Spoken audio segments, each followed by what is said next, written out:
آپ کے سامنے بات آئی کہ اللہ رب العزت جب اخلاص نیت کی وجہ سے کسی کام کو قبول کرتا ہے تو اس کام کے ترقی کے اسباب خود بخود مہیا فرماتے ہیں۔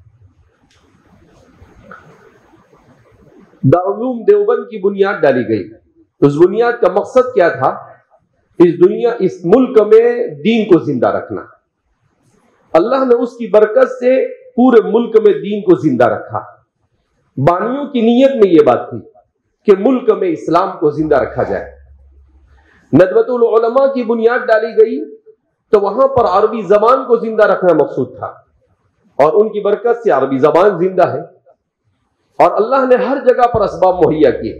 دارالعلوم میں دنیا بھر سے بڑے بڑے محدثین آتے رہے۔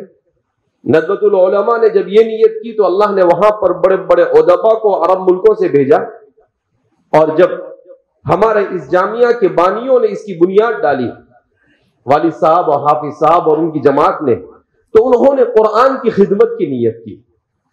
اللہ نے اس کی برکت سے قرآن کریم کی خدمت جس طرح سے بھی اسے اس دور میں کی جا سکتی ہے اس کے اسباب مہیا کیے۔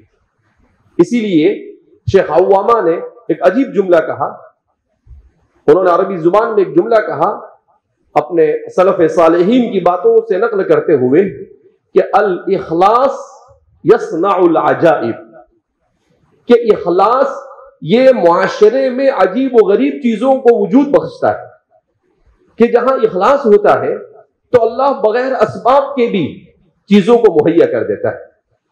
تو چونکہ نیت کے قرآن کریم کی خدمت، اور آج بھی ہمارے والد صاحب ہمیشہ کہتے رہتے ہیں کہ ہمارا مقصد قرآن کی خدمت ہے،